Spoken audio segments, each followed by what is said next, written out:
1 মে শ্রমিক দিবস। যাদের রক্তে মাংসে গড়া আজকে আমাদের সুন্দর এই পৃথিবী, সুন্দর এই নগরী, আজকে যারা রোদের মধ্যে পড়ে বৃষ্টির মধ্যে ভিজে আমাদেরকে সুন্দর একটা দেশ, সুন্দর একটা রাষ্ট্র উপহার দিয়েছে, আল্লাহ রাসূল সাল্লাল্লাহু আলাইহি ওয়াসাল্লাম ওই শ্রমিকদের ব্যাপারে বলেছেন, আতুল আজির আজরাহু ক্বাবলা আন ইয়াজিফা আরাকুহু। রাসূল পাক সাল্লাল্লাহু আলাইহি ওয়াসাল্লাম হাদিসে পাকের মধ্যে ইরশাদ করেন, শ্রমিকের ঘাম শুকানোর আগে আগে তোমরা তার পারিশ্রমিক দিয়ে দাও। উচ্চ আওয়াজে বলুন সুবহানাল্লাহ। তো শ্রমিকদের ঘাম এত দাম, তাদের ঘাম শুকানোর আগে তাদের পারিশ্রমিক দিয়ে দেওয়ার জন্য আল্লাহ রাসূল বলেছেন। তো আমরা সেই শ্রমিকদেরকে মূল্যায়ন করতে জানি না।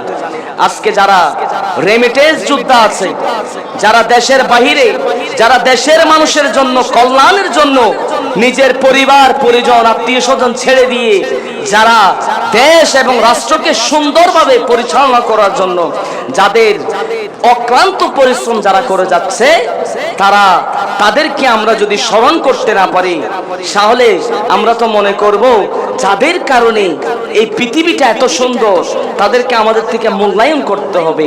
আল্লাহ পাক রব্বুল আলামিন যেন আমাদেরকে এই শ্রমিক ভাইদের এই তাদের ঘাম শুকানোর আগে আগে যেন তাদের কষ্টের পরিশ্রমের বিনিময় যেন আমরা তাদেরকে যেন দিতে পারি।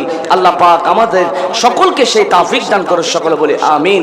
আমরা ছোটকাল একটা পড়া পড়েছিলাম, লেখাপড়া করে যে গাড়ি ঘোড়া চড়েছে, কিন্তু এক বাবা একটা স্ট্যাটাস পেলাম যে এক বাবা তার সন্তানকে শিক্ষা দিচ্ছে যে লেখাপড়া না করলে মাটি কাটতে হবে।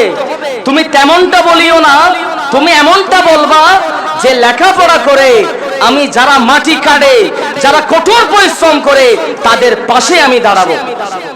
একজন সন্তানকে তার বাবা সে শিক্ষাটুকু দান করেছে, সন্তানদেরকে সেটা শিখাবো যে পরিশ্রম করা এটা কোনো অপরাধের বিষয় নয়। পরিশ্রম যারা, মেহনত যারা করে তাদেরকে অবহেলা নয়, তাদেরকে অবজ্ঞা নয়, তাদেরকে মূল্যায়ন করতে হবে। কথা কোন ঠিক কিনা?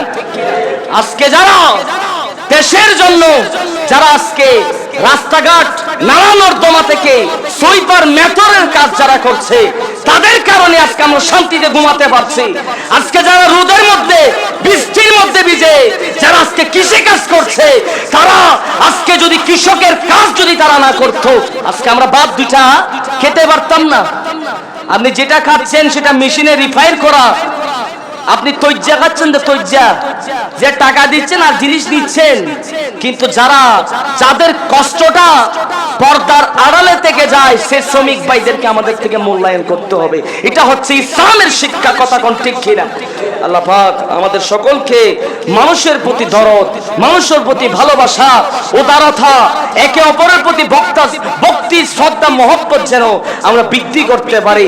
হিংসা বিদ্বেষ পরিহার করে একে অপরের প্রতি ভালোবাসার বন্ধনে যেন আবদ্ধ হতে পারি। আল্লাহ পাক সেই তৌফিক দান করুন, সকল বলি আমিন।